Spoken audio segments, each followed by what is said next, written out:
This is Andreas Pop Culture Guy. Today we have the latest Andreas Pop Culture retrospective slash review. Continuing the Halloween season, I've been reviewing a couple of Halloween horror interesting kind of reviews. If you've seen my two of Chucky films, The Bride and The Curse of past week, today and of course Halloween, I'm going to review The Dead Zone for its 40th anniversary and course, the 25th anniversary of Blade, the first Marvel success blockbuster. Anyway, here we go. 25 years ago, on August 21st, 1998, I know we're not in August, but anyway, the superhero cinema age has begun with Wesley Snipes' Black vampire superhero film Blade. Marvel could go on to create a slew of stunning popular and interconnected movies, in that case, the MCU, featuring violent, gritty martial arts, grotesque horror and special effects, and protagonists, and uncomfortable and sick themes. That's right. Or maybe that didn't exactly happen. Quarters century on, rewatching Blade, what's the most striking about it is how utterly divorced it is from the tone, themes, and approach of the more recent Marvel movies that come after it, like X-Men, Spider-Man, and the MCU films to follow. And in between all of that, Marvel's first ever box office success is a bloody, violent, rated R, action-packed thriller ride loaded with sword fighting and vampire heads exploding that went by the title Blade. Now, Wesley Snipes' 30th film is never overlooked, but it oftentimes needs to be reminded of its impact of the comic book adaptations, especially with the brand new version of the character being introduced into the MCU in a few years soon. Now, the film turns 25 this year, and it's time to look back on how special the film is and how Blade is sort of the start of something then is a role infinitely not taken. A super flight where super flyer refused to leap into the sky and instead insisted on heading for some dark things to rip with awareness. If I hope that one says that part. Anyway, the non-MCU-ness of Blade begins at the concept. Now, or it's actually the most MCU of the Marvel, because Blade is an unknown character. That's something that is successful for the more recent MCU projects like Iron Man, Guardians of the Galaxy, and Shang-Chi, or the Avengers. So it's actually a blueprint for the MCU in general. Because Blade, the character, was created by Mark Wolfman and Gene Colan in 1973 as a big player in not specifically a well-known horror title, The Tomb of Dracula. He was he was substantively reworked for the film by the writer David S. Goyer, famed for the Dark Knight trilogy and Man of Steel scripts, and director Stephen Norrington, a great director who sadly retired after the somewhat underrated or maybe the mess of the League of Extraordinary Gentlemen, with a little protest from the fandom that was not the main audience for the film anyway. Well, in any case, where he still wasn't a horror pulp slash exploitation B movie, by the way, rarely explored by his successors. In this version, Blade is a child born to a woman who herself has just had been vampire bit. When he grows up as a vampire, lust for blood is strength and healing, but no weaknesses to garlic, silver, or sunlight. He creates a formula to keep the bloodlust at bay with the help of his trusty assistant whistler, played by Kristofferson. He dedicated himself to killing the vampires. Now, the great thing about Blade is that you don't need to be infatuated with the comics to know all that much about him. A lot of the average moviegoers in 1998 probably didn't know much about him, or including myself. I didn't know about this character. This movie is the introduction of this character, which makes him a perfect character for Marvel to let run loose on screen. Of course, as I mentioned before, it's written by David S. Goyer and directed by Stephen Norrington. Blade is a man that is a man of creatures of the night called a Daywalker. He's on the hunt to take down those who are like him, prey on us. What's really about this film is that it's the origin story, but he never really feels like one. We learn Blade's backstory and how his mother died from the fight while she was giving birth to him. It's quick but efficient, but it never overstates its fault, which is good. The movie sets about with that vampire killings almost immediately. Superhero films these days generally spend a lot of narrative introducing the characters before they get powers, or the opposite of that.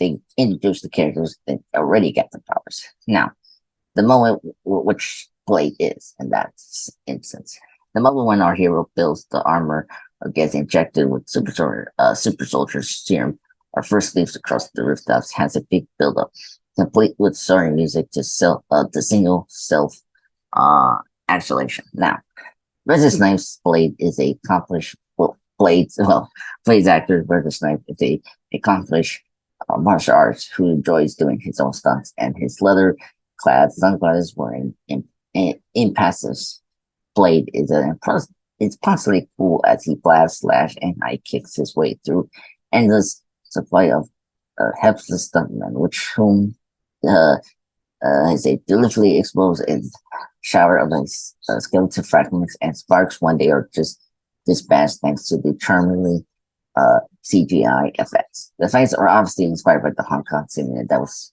booming during the late 80s to the 1990s. And you feel very sweet swan, black, blood bone break.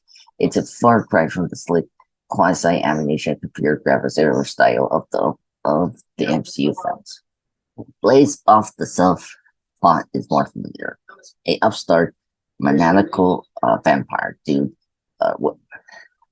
dude named Deacon Frost, played by Stephen Dorff, is trying to bring about some sort of ill-defined vampire apocalypse using Blade's magical daywalker blood. But since Blade doesn't have to set up a slew of franchise plot points or launch other superheroes for other films, it can treat its narrative scuffling as background and focus more on those outside fight scenes and other sort of set pieces, which it does, and to great effect. There's a marvelous chase scene in a subway tunnel with lights from the passing trains and turning the fights and stunts into surreal, expression stroke. There's the squeaky, almost offhand revelation that Blade's mother Vanessa didn't die and is now a truly admirable vampire mass murderer with maybe a unmarvelly decides on her son. There's a blood drinking conversation of the Blaze will date one day in relation with the hematologist Karen Jenson, played by N. Bush Wright. Now, what I like about Blade is that Blade doesn't go heavy on the plot, which is good. It lowers itself on the on the kind of high arctic action of the late 1990s during that time that could bleed into the new millennium.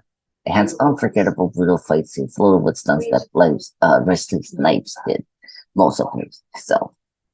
Yet, Blade isn't empty of substance. There's a great dynamic between him and his partner, Whistler, who makes the weapons, and is a father-son dynamic. The two feel and look like opposites, but seem to, in the end, work as a one whole unit.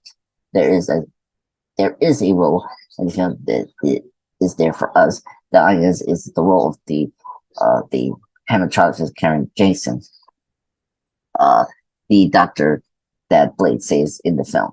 He saves her because she reminds him of his mother. Thus, this leads us to understand Blade's sensitive side. On paper, the connection to losing his mother seems cliche, even silly, but it comes full circle and is impactful in the third act of the first film, when we learn Blade's mother is still alive, of course. This sensitive side of the film doesn't hurt the film. It has the women of the Blade franchise are attractive, but never meant to serve the story as a love interest, which is always impressive to me. Out of all these superhero franchises I've seen, Blade never incorporates the female characters as love interests, but instead allies to Blade and Kris, furthering point of Blade of his humanity / vampire side, of course. And that's a really intriguing thing, and I really like that. And I wish superhero films take some examples from the first two Blade movies. Blade is a hyper-focused man on a mission. His arc feels like something of a samurai. There isn't any time for him to fall in love, which in return makes the win of the Blade films more realistic and not a recycled Benzilla stretch, which is awesome. Blade is also a beautiful film to look at. There are two sides to it. It has a upscale, futuristic looking side to the vampire world, matched with the dingy streets of downtown Los Angeles. There's a atmosphere in it that feels hyper cinematic, but never unrealistic. Its visual style is incredible and can still compete with the green screen slash soundstage effects of the modern age film. What I see in the superhero films today as well. Now, the bright colors of the film pop, which is good, and it's colored with cold blue tone, almost like the James Cameron films. There are also so many great shots in the movie that mimic the sweeping visuals we see in the pages of comics. There's energy and pacing that never lets up. It's kinetic and always on the move, from chasing to fight scene, loaded with special effects and practical as well. As exploring throat being ripped, sword fights, gun fights, MMA style fights in the scene after scene. We really need a cigarette when the credits roll. When the credits roll. Regardless, in the late 90s were a dark time commercially and financially for Marvel. This explains why they went all out with Blade as a movie. Produced for $48 billion. Its box office return was little over triple its budget, which is great, which makes it the first successful Marvel character at the box office.